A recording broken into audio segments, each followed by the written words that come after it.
Hello students, question number 19 from JEE Main 2022, 25 June, shift 1.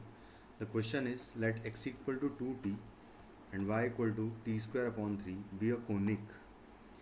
Let S be the focus and B be the point on the axis of the conic such that SA is perpendicular to BA, where A is any point on the conic. If K is the ordinate of the centroid of triangle SAB, the limit T tending towards one of के क्या आएगा ये बताना है। तो हम सबसे पहले तो कोनिक अगर निकालें तो यहाँ से मैं x का वैल्यू अगर निकालूंगा तो आएगा t अपॉन 2 और इसको मैं पुट कर दूंगा y वाले इक्वेशन में। तो यहाँ से हमें मिलेगा y इज इक्वल टू हो जाएगा, सॉरी यहाँ से t का वैल्यू निकालेंगे फर्स्ट इक्वेशन से, तो t का वैल्यू एक्चुअली x अपॉन 2 आएगा और फिर उसके बाद y इक्वल टू हो जाएगा x अपॉन 2 का स्क्वायर और डिवाइडेड बाई 3, जिसको जब मैं सिंप्लीफाई करूँगा तो आएगा एक्स स्क्वायर इक्वल टू हो जाएगा ये 12y। तो यहाँ से a का वैल्यू 4 आ रहा है, सॉरी 3 आ रहा है। तो जो फोकस होगा कोनिक का वो हो जाएगा 0,3, क्योंकि ये कुछ इस तरीके से ये एक पैराबोला है ये वाला, तो इसका जो फोकस होगा वो होगा 0,3। दूसरा पॉइंट जो है कुछ इस तरीके से मान लेते हैं कि फोकस मान लेते हैं कि यहाँ पर है 0,3, ये हमारा एस है फोकस। एंड देन उसके बाद फिर मैं यहाँ पर परपेंडिकुलर लाइन ड्रॉ करूँ जिस तरीके से जहाँ पर यहाँ 90 डिग्री बनना चाहिए, तो ये होगा आपका पॉइंट बी, जिसको मैं 0, अल्फ़ा अज्यूम कर लेता हूँ। और ये जो पॉइंट है ये ऑन द कोनिक पॉइंट होगा ए पॉइंट, जिसको मैं टी की टर्म्स में 2t T square upon 3 assume कर लूँगा। बस अब मैं यहाँ पर क्योंकि B A perpendicular to S A है, तो यानी कि इन दोनों का स्लोप, यानी कि इसको मैं m1 कह दूँ, इसको मैं m2 कह दूँ, तो m1 इंटू m2 का वैल्यू -1 होगा। तो यहाँ से मैं वैल्यू निकालूंगा तो दोनों स्लोप्स का, तो आएगा alpha minus T square upon 3 divided by आएगा 0 माइनस 2t और मल्टीप्लाइड बाय दूसरा स्लोप आएगा 3 minus T square upon 3 divided by 0 minus 2t आएगा और ये इक्वल टू है -1।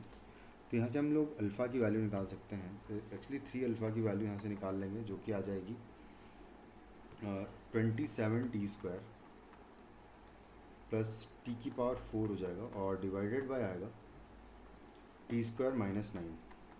ये हो जाएगा आपका 3 अल्फ़ा का वैल्यू। 3 अल्फ़ा का वैल्यू आ गया है। उसके बाद हम क्या करेंगे कि इस triangle S A B triangle का सेंट्रॉइड का ऑर्डिनेट निकाल लेते हैं। सेंट्रॉइड का वाई कोऑर्डिनेट है ना, Y coordinate of centroid, coordinate of centroid की अगर बात करें तो हमें मिल जाएगा, सबके वाई कोऑर्डिनेट्स को ऐड करके डिवाइडेड बाई 3 कर दूंगा। तो यहाँ पर अल्फ़ा है, यहाँ पर 3 है, तो अल्फ़ा प्लस 3 एंड प्लस यहाँ से आएगा T square upon 3 divided by 3, ये हो जाएगा वाई कोऑर्डिनेट ऑफ सेंट्रॉइड। इसको मैं के कह देता हूँ क्योंकि इसी को उसने के कहा है। तो यहाँ से अगर वैल्यू निकालेंगे तो आएगा 3 alpha plus 9 and plus T square upon 9 हो जाएगा। 3 अल्फ़ा का value in terms of T put कर देंगे तो यहाँ से के इज इक्वल टू मिलेगा हमें 27 टी स्क्वायर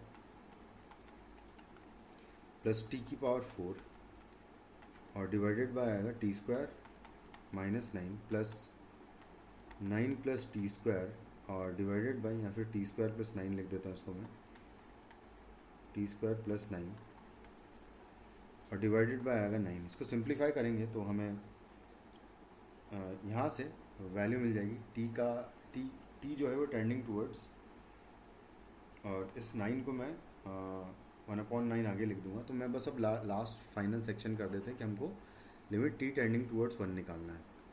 तो हम क्या करेंगे कि डायरेक्टली वैल्यू पुट कर देंगे, तो टी है ना, टी ऐसा करते हैं कि लिमिट टी टेंडिंग टूवर्ड्स 1 निकालना है, तो वो इसमें मैं डायरेक्टली 1 पुट कर दूँ अगर, तो यहाँ से 1 पुट करेंगे तो आएगा 27 प्लस 1 डिवाइडेड बाय होगा -8 और प्लस आएगा 1 और आएगा +9 और दिस होल डिवाइडेड बाय 1/9 है जो मैं यहाँ लिख देता हूँ। तो फाइनली 27 + 1 28 हो जाएगा। 28/-8 अगर करेंगे तो 4 से कैंसिल आउट कर दूंगा मैं 28/8 को, तो यहाँ पर 7 बचेगा, डिवाइडेड बाय 4 आएगा तो -7/4 आएगा, सॉरी -7/2 आएगा और +10 हो जाएगा ये, और इंटू 1/9 करेंगे तो फाइनली आपका आंसर यहाँ से मिल जाएगा 13/8, जो कि हो जाएगा, है ना, 13/18, सॉरी, है ना, 9 × 2 18 हो जाएगा। तो ये हो जाएगा आपका finally answer of this question, और जो कि ऑप्शन डी में नज़र आ रहा है मुझे। Thank you.